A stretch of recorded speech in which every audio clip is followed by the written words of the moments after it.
மனிதர்களுக்கு தெரியாத, மனிதர்களால இன்னும் ஆராய்ச்சி செய்யப்படாத பல விஷயங்கள் பூமியில இருக்கு. அதுல முக்கியமான ஒரு இடத்துல இருக்கிறது டீப் சீன்னு சொல்லப்படுற ஆழ்கடல்.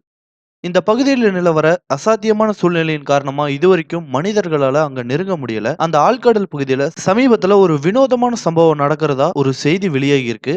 அத பத்தி தான் இந்த வீடியோல பார்க்க போறோம்.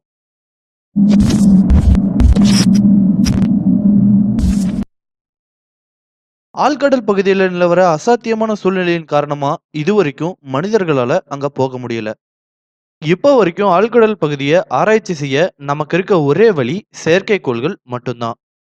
இந்த செயற்கைக்கோள்கள் மூலமா ஆழ்கடல் பகுதியில என்ன இருக்குங்கிறத அக்யூரேட்டா தெரிஞ்சுக்க முடியலனாலும், அந்த பகுதியில ஏற்படுற மிகப்பெரிய மாற்றங்கள நம்மால தெரிஞ்சுக்க முடியுது.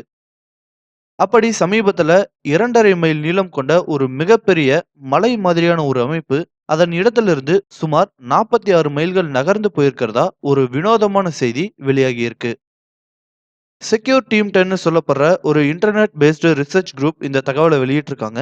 அவங்களோட முழுமையான தகவலின்படி இந்த வடிவம் கூகுள் மேப்ஸை பயன்படுத்திட்டு இருக்கும்போது கண்டுபிடிக்கப்பட்டதாகவும், இந்த அமைப்பு இயற்கையா உருவானது மாதிரி இல்லாம செயற்கையா உருவாக்கப்பட்டது மாதிரி இருக்கிறதாவும் தெரிவிச்சிருக்காங்க. இந்த நியூஸ் பத்தியும் இந்த நகர்வு எப்படி நகர்ந்திருக்கலாங்கிறத பத்தியும் இதுவரைக்கும் எந்த ஒரு விளக்கமும் யாராலையும் தரப்படல. ஆழ்கடல் பகுதிகள்லயும் மேல் பரப்பு மாதிரியே பல இடங்கள்ல வலிமையான நீரோட்டங்கள் இருப்பது பலருக்கும் தெரிஞ்ச விஷயம். ஆனா 2½ மைல் அளவு கொண்ட ஒரு மிகப்பெரிய வடிவத்தை கடல் நீரோட்டங்களால தள்ள முடியுமாங்கிறது ஒரு சந்தேகமான விஷயம்தான்.